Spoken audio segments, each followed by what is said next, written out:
A lot of times when they think about our industry, they think about the pants, the tote bag, the stress ball. How can you tell your story? How can you relate to your touch point to become the value that you stand for? The best promotional product, and I'm kind of giving you a vague answer, but direct answer to everything, is to give people a taste of the actual experience or your product and services. You're listening to Brainwork Framework, a business and marketing podcast brought to you by focus-biz.com. Welcome back to another episode. With us today is the Director of Sales of Garuda Promo and Branding Solutions, Swire Ho. Their business focuses all on the product promotional industry, here to create many advocates for your brand. And we'll be talking more about how to identify and target your ideal audience. Swire, so excited to have you on. Thanks for joining us today. How are you? Good. Thank you for having me on today, Chris.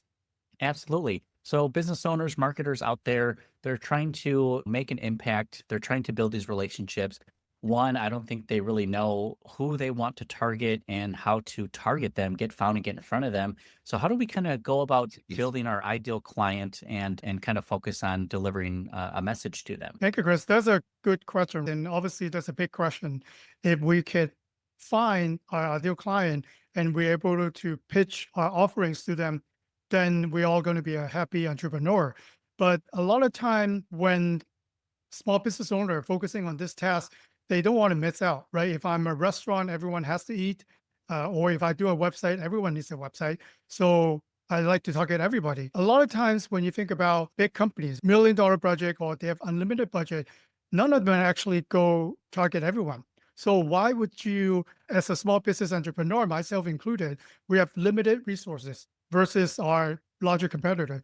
Why don't we focus on our niche, focus on why people buy from us, why people choose us versus our competitors?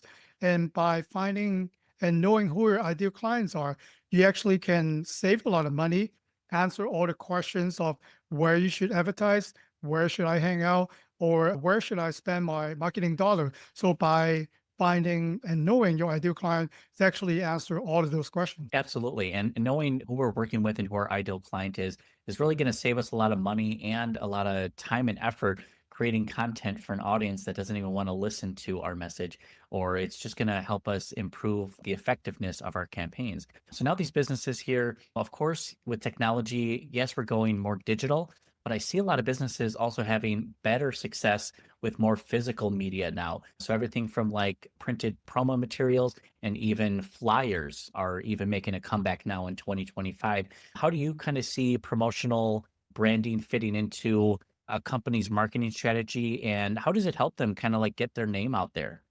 Yeah, I consider promotional product as another touch point. So we're talking about you, depending on the business, right? You at least to have 7 to 8 touch points for people to kind of know who you are, maybe build a lot of some trust in you, or maybe pick up the phone or text you. Some of the touch point can be your website, social media, or maybe they saw you on YouTube. And then promotional product is another tangible way to a touch point. So your message is luxurious or eco-friendly or smart, right? So how can you make your website to say those things? And when you see people at trade show or events, you could let people know the promotional product that you're giving out has the same message and value to what you're trying to have people to receive. Absolutely. I love the idea of using it as an extra touch point. And it is just another reminder. I have a stress ball sitting on my desk that the color and the logo always reminds me of that company every time I look at it. Are there certain promotional materials or products that you see are really effective or very popular? Because we have everything from t-shirts and hats and jackets to pens and styluses to cups and backpacks. What do you think is most effective, or is it really just about what the business is and what their clients want? Yeah, that's my most frequently asked question. And everyone calls it, what's the best item for me? Going back to what we just talked about, your ideal client, who are they? What do they stand for? What is the demographics? What's their title? Where do you find them? For example, if you're targeting sales, you're targeting the C Corp, C level executive, chances are most of them are behind the desk, or you can find them maybe at a golf club or maybe a country club. So the item that you have could cater to those events versus if you are a local pizza restaurant targeting a soccer mom buying all the pizza for the game after for the kids, then your promotional items gotta be different. A lot of times when they think about our industry, they think about the pants, the tote bag, the stress ball. How can you tell your story? How can you relate to your touch point to become the value that you stand for? The best promotional product, and I'm kind of giving you a vague answer, but direct answer to everything, is to give people a taste of the actual experience or your product and services. For example, when we go to Costco, when we go to market, sampling. When you eat one, you buy the whole box, right? So can your promotional product hint them, if you use our product and services, this will be the comfort or this will be the problem that you can solve. And then here's a reminder as a promotional product. So when you are looking at that promotional product afterwards, after the event, you could be reminded, okay, when I need to do that, I really need to call this company. So that's a successful promotional product. And it's like a it depends answer. I really love your approach to finding the right product for the business. Giving a little sample of what it's like to work with you as a business or what your problem solves. It is something that is really important for business owners to get right in order to make sure that message is resonating with the audience. So let's say they get these promo materials together and they have this really great item they want to give out to people. Should they be focusing on giving it to anybody and everybody? Should it be customers only? Is it more of a you get a free promo item if you upgrade to a certain package? How should people implement and use promo items effectively? I think that's all of the above, Chris. Obviously, it depends on the budget and depends on the type of clientele that you have. If you talk about maybe a trade show, that will be a lot of people, right? When you maybe do a community event, a lot of people are going to walk by a booth. So these items can be more general to just to bring the brand awareness, or you could actually give your current client a gift. So what that actually does is we talk about bring a brand advocate. So these are people who actually purchase from you. You could afford to spend a few more dollars to those people. And the idea is maybe I give you a t-shirt if I'm a SaaS company. If I am a home service company, then you actually wear it afterwards. And people will ask you, hey, Chris, where'd you get that t-shirt? What's that logo there?